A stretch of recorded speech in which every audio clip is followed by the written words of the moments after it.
look at me making videos and stuff. This is doing the thing, guys. So, what's up, guys? It's Duck here, aka Troublesome Junction, and I have 2 packages. And one of them is gonna be the main focus. One of them I just kind of want to open up, you know, just for funsies, I guess. This one is a part 2, a Build-A-Figure, because what a lot of people don't know about me, I'm very big on collecting Marvel stuff. Oh, I got a card from People. Don't know if I should show that. No, screw it. If it's this sending it, I guess it's public. Paul! I'm assuming that's a receipt, yep. Alright, and here in the bubble wrap, we have a part that I've needed to one of my Build-A-Figures. Which is honestly one of my favorite Marvel, villains. I don't care what you say about this figure, I love it. It is Molten Man. As most people know, I've been trying to build him for ages. I have Thanos' Infinity War design figure built, but I've been trying to get Molten Man, so I have his head. I'm just missing his gigantic, other arm, so just gonna leave it at that, I guess. I know it's a very controversial figure because a lot of people really just don't like it. But I love it. Molten Man is one of my favorite Marvel Legends Build-A-Figures.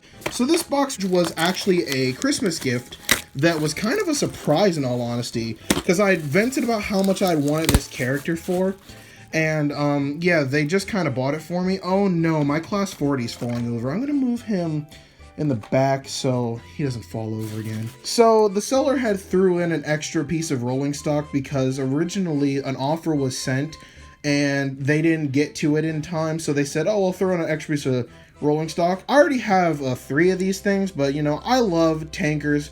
I love tar tankers, milk tankers.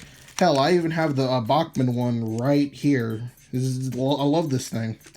But the main thing that I did order was, oh, it has more stuff. Let's see. Is this the Slate Wagon? Oh my gosh, it is. It's the Ertl Slate Wagon.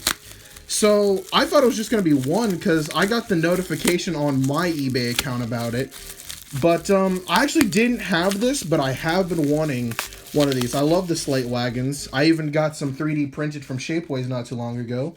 Like, I have some hair up in there, but look at that. Got one of the Slate Wagons. This is going to be awesome for some videos, so put that back there. I'm going to move this bubble wrap out of the way and stuff. That one, too. I think that should be it. I'll just reach in. Yep, here comes the big guy right here. Alright, so here it is. You can see him kind of in there. It was Ertl Bear. So, yes, it was Ertl Bear. Ertl Bear is one of those characters I wanted because D7101, as most people know, I love diesels, you know. Bear, D261, D199... and also Diesel 10, you know, are some of my favorite characters. And also the European Ertl range happens to be one of my favorites Thomas ranges of all time. So originally, I'd had plans to do a big trade with one of my friends, Piece of Jakey. If you're watching this, Jakey, love you to death, man. Please go check out his channel if you haven't, or any of his social medias. I think he has platforms on, you know, Twitter, Instagram, you know, the usual. Check him out. But originally we were going to do a trade, but then unexpectedly my parent was like, yo, so I know you've been wanting that bear guy, so he'll be here at some point in your life. But yeah, he had came today and I'm really happy with him. I know he might be a little scuffed up, but I am going to be discussing this guy a little bit. So on the side here, you know, once again, love all the detail and stuff on here. Look at that. And then on the roof, Ertl was really good at detailing a lot of their characters, especially with the European range. I actually have several other characters over here. I have Harvey, who I did a review ago on, I think, a couple years back.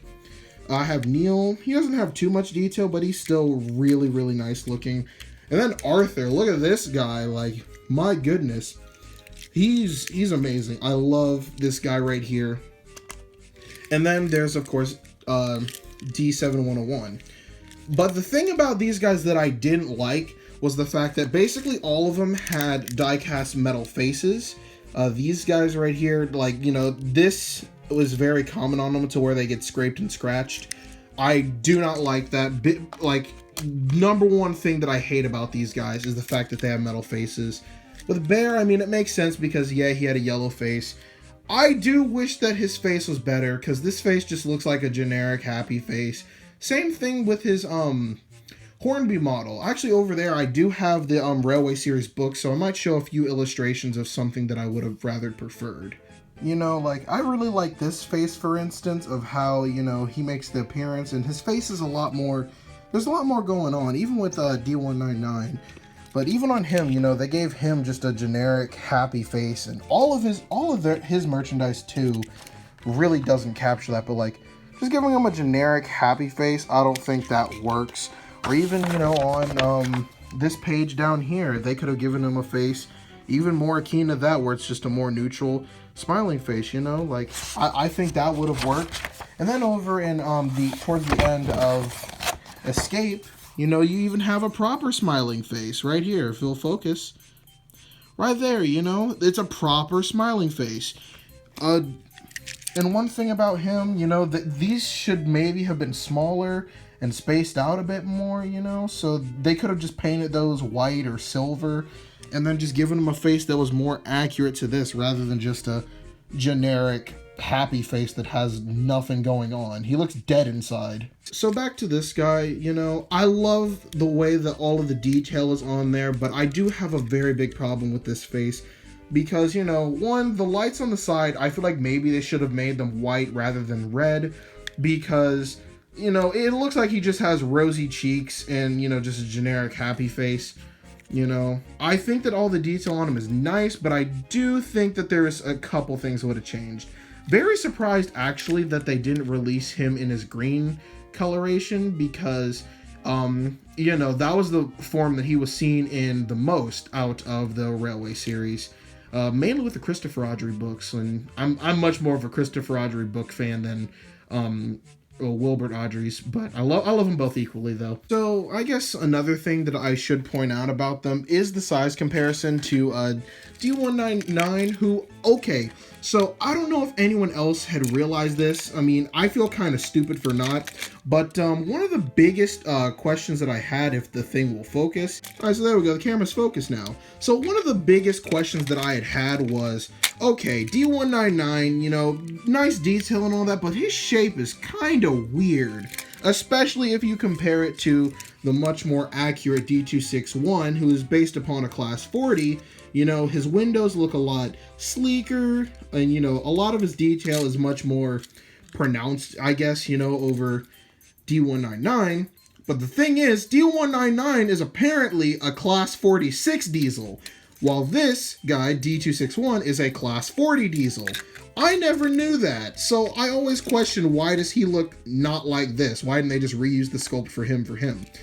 But yeah, that is apparently that, but yeah, if you can tell right here, Bear is a lot shorter than the two bigger diesels. These two are about the same in length, so that's pretty nice, I guess. But one episode that I guess I should say Railway series story that I do want to remake is Super Rescue. It is a, you know, universally agreed as one of the favorites. Another one of my favorites I would definitely say is Gordon Goes Foreign. You know, several people saw my clip that I had made for an upcoming video. Won't discuss too much on that, but yeah. One thing I do like though is that, yeah, the coloration is accurate on these guys. You know, I would say D7101 is much more accurate in color than D199, but he is slightly darker than him, so, you know, but it's really nice that they got it at least close. But a lot of the details do carry over from this guy, like how they have the yellow rivet things on the axle boxes, and they carry down to down here on him. You know, it's really nice to see that kind of stuff on, you know, children's die-cast toys, I guess, because it's very sad to see that a lot of the die-cast toys of today, I'm going to move D261, I guess, out of the way.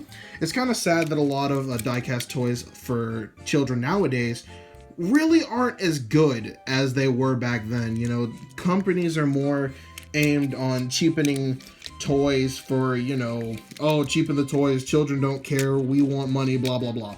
But I would honestly say one company that really is consistent with quality, I gotta hand it to Brio. I will probably make a video on just how much I love Brio. But anyways, that is pretty much it for the unboxing. I'm really happy with this guy. I think he looks nice if you put him next to a bunch of diesels. And as most people know, I've always been more of a diesel person than I have been with steam engines. I just love these guys. So yeah, the European Ertls, I love them to death. I'd say overall I give Bear a 8 to a 7.5 out of 10. You know, I think he's a great model. You know, he goes really well if you're also like me who just loves to have a lineup of diesels. So eventually you probably will see a Super Rescue remake sometime in the future. I don't know. But that's all I got to say for this video. Don't forget to like and subscribe, fellas. Thank you all so much for watching. I'll see you guys on the flip side.